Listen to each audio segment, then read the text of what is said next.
The Neo-Babylonian Empire lived for less than 100 years.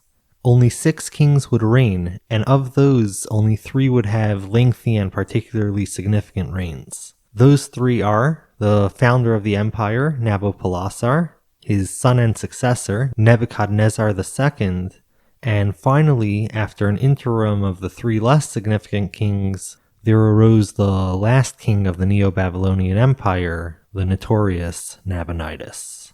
Unlike their great predecessors, the Neo-Assyrians, the Neo-Babylonians would never successfully take over Egypt, but they did extend significantly farther into Arabia than Neo-Assyria did. With that brief introduction of the empire's story out of the way, let's continue our exploration of Mesopotamia and the broader 7th threshold of big history with the advent of Neo-Babylonia, which occurred more than 15 years before Neo-Assyria fell, with Nabopolassar being declared king of Babylon after successfully seeing off a Neo-Assyrian siege on Babylon in 626 BC. Nabopolassar ruled Babylon from 626 through 605 BC. He's the one, along with the Medes, who vanquished the Neo-Assyrian Empire, bringing an end to the long-living power shortly after Neo-Assyria passed its 300th birthday. But that fall wouldn't happen until 609 BC, with the final stand of the Neo-Assyrian holdout city of Haran and the disappearance of Assyria's last king, Ashur-uballit, from history.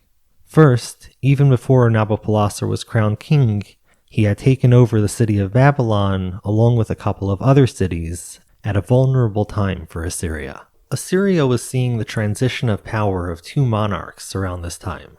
627 BC saw the death of the king of the empire itself, Ashur-etil-ilani, but that same year saw the death of Kandalanu, the Assyrian vassal king who ruled the Babylonian kingdom. In place of Ashur-etil-ilani came the penultimate ruler of Neo-Assyria, Sin-shar-ishkun. An Assyrian general, Sin-shumu-lisser, rose up in revolt, becoming the only ever eunuch to claim Assyria's throne. While his rebellion lasted only 3 months before Sin-shar-ishkun defeated him, in that brief time he managed to take hold of a number of cities in northern Babylonia, including Babylon itself. Early 626 BC, another rebel was claiming Babylon for himself. This time, it's Nabopolassar. And this time, rebellion would stick and then spiral into something else entirely. Assyria had seen Babylonia rebel a number of times before, and even when Babylon had seen success, they'd never given rise to doubts about the stability of the Neo-Assyrian Empire. This time, however, doubts about stability or not, the Assyrian Empire came to an end. Here's what happened from the focus of Neo-Babylonia's first king, Nabopolassar. Nabopolassar's origin isn't entirely clear, though he's thought to have connections with Uruk. He himself contributes little in explaining his ancestry by introducing himself with a descriptor not held by any other Mesopotamian king, Mar La Mamana, which translates to son of a nobody. He first conquered a couple of Assyrian garrisons, taking a couple of cities. Sin-shar-ishkun came down with Assyrian troops and failed in his siege of Babylon, and then left Babylon behind in what he likely couldn't have imagined would be the very last time Assyrian forces would come against the city of Babylon itself. After fending off the Assyrians, Nabopolassar was crowned king of Babylon. Sin-shar-ishkun now headed south once again to test Nabopolassar's might. Sin-shar-ishkun actually saw some success, recapturing Uruk in 623 BC. But he couldn't build on his success because he was called away by a general that had marched on the Assyrian capital of Nineveh and seized the throne. Sin-shar-ishkun successfully put down this new rebellion, but in his absence the Babylonian revolution only grew. By 620 BC, Nabopolassar had cleared southern Mesopotamia of Assyrian forces, though the various pro-Assyrian factions that remained made his rule incomplete. 4 years later, in 616 BC, Nabopolassar marched into Assyria, bringing Egypt into the war on the side of Assyria. But even the now allied forces of Egypt and Assyria failed in their attacks on Nabopolassar's forces. Seemingly uninterested in more than Babylonian autonomy for the moment, Nabopolassar then retreated while maintaining control of the strategic buffer zone of the Middle Euphrates. In 615, he entered the Assyrian heartland, and soon after the Medes joined the war. 614 saw the religious capital of Assyria and home to their primary god Ashur fall to the Medes, after which Nabopolassar joined up with the Medes and they entered into a pact against Assyria. 613 saw tepid success by Sinshar-Ishkun going on a counteroffensive, but 612 brought the Medo-Babylonian siege, destruction, and the slaughtering of the inhabitants of Nineveh.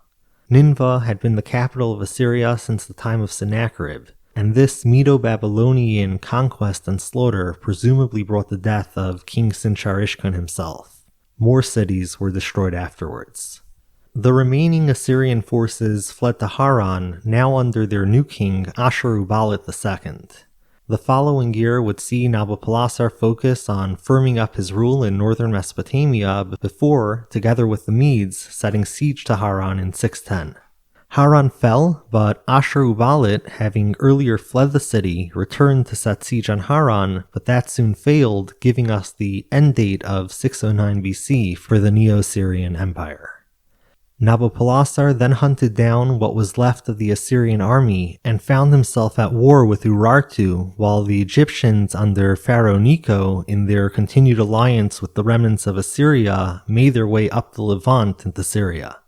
Nabopolassar returned to Babylon while he had his son, Nebuchadnezzar, march to Carchemish to contend with the Egyptians, along with what Assyrian forces remained alongside them. The Egyptians and Assyrians at Carchemish were faced by the Babylonians and Medes, as well as Persians and Scythians. Egypt lost badly and retreated.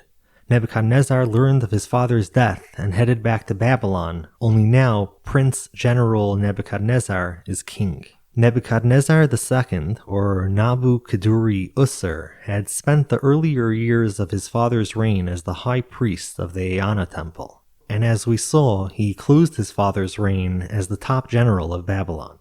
Now he ruled over Neo-Babylonia for the longest reign of any of the empire's kings, over 40 years from 605 through 562 BC. After being proclaimed king in August, he had his father buried and then headed right back to Syria. The following year, 604 BC, saw him return west, acquire loyalty oaths from the Phoenician kings, and he then conquered Ashkelon. 603 saw him siege an unknown city. The coming 2 years saw him do further Levantine campaigning before turning to Egypt in middle of his 601 BC campaigning. He failed in his attempts to take Egypt, and that same year had King Jehoiakim of Judah unfollow the Babylonian Empire, and then 599 saw Nebuchadnezzar campaign against Syrian desert Arabs. Though he spent much of his rule at war, he never ended up acquiring the great prize of Egypt, and didn't do much to expand the borders of the new empire. But he did war and put down challenges to Babylonian authority. He also picked up where Nabopolassar had left off. Nabopolassar had died so soon after the establishment of his empire, and Nebuchadnezzar now took the necessary next step needed in building up the religious and administrative center of Babylon and engaging in building projects in other cities. Borsippa got particular attention, with the city walls and religious temples being restored. One of these temples was the Azida temple, which was dedicated to the god in Nebuchadnezzar's name, Nabu, the son of Marduk and god of literacy and wisdom. This god, Nabu, was very significant to the Neo-Babylonians and is found in the names of all three major kings of this period, Nabopolassar, Nebuchadnezzar, and Nabonidus. Building temples and other building projects are what stood first in the minds of Neo-Babylonian kings, as they stress this above all in their inscriptions. This stands in sharp contrast to the Neo-Assyrian kings, who, while proud of their building projects, were far more proud and correspondingly loud in their inscriptions and artwork about success in war. When it came to Nebuchadnezzar's building efforts, Babylon was the center of his attention. Perhaps most famous is the restored northern ceremonial entranceway to Babylon, the Ishtar Gate, which had blue and yellow glazed bricks with the animal symbols of Adad and Marduk, a bull and a dragon. He expanded the city of Babylon and had Babylon built up and beautified. Glorifying Marduk, he completed the rebuilding of the Etemenanki ziggurat, having been destroyed by the Neo-Assyrian king Sennacherib, and he restored the Isagila, Marduk's temple, to the south of the Etemenanki ziggurat. In the inner sanctum of the central shrine of the Isagila, there sat Marduk and his consort Sarpanit. Nebuchadnezzar restored the South Palace, whose throne room had glazed bricks with depictions of lions, a symbol of Ishtar, and palm trees. Again, this imagery stands in sharp contrast to the warfare and hunting that were mainstays of Neo-Assyrian temple wallwork. He had constructed the North Palace and restored Babylon's processional way, which had glazed bricks as well, and these walls had the Lion of Ishtar. Nebuchadnezzar also had a canal built to bring water close to Sippar, and built a wall to the north of Babylon to keep out invaders. While people were building all of this for him in the east, he spent much of his time fighting in the west. In the couple of years following his 599 campaign against Arabs of the Syrian desert, and then again in 594 BC, Nebuchadnezzar continued his Levantine campaigning. This included the successful siege and then replacement of the king of Judah, under whose father the siege had begun. 2 years that proved exceptions to the Levantine campaigning rule were 596 and 595, the first of which he marched against the Elamites, who retreated before any engagement could happen, and in the latter of which he put down a rebellion against his rule in Babylon. The man Nebuchadnezzar had placed on the throne of Judah was the uncle of the former king, a man named Zedekiah. By 595 BC, the region was getting shakier, as Pharaoh Necho had died and his two successors, starting with Psamtik II, both encouraged Levantine revolts against Babylon. 589 BC had Zedekiah refused to pay tribute to Assyria, and 586 BC saw the conquest of the kingdom of Judah, the destruction of Jerusalem, and the deportation of many Jews. After more than subduing Judah, Nebuchadnezzar turned to the nearby rebelling kingdom of Tyre. This siege lasted for a long time, and it ended without the conquest of Tyre, though Tyre would exist under Babylonian rule and would soon come to be a center for Babylonian military affairs. Nebuchadnezzar's reign would end with the conquest that would have been his greatest, Egypt, retaining its independence and having spent most of his military energies in the Levantine region. Nebuchadnezzar died in 562 BC and was succeeded by Amel-Marduk. Now ruled the three less significant kings of Neo-Babylonian history.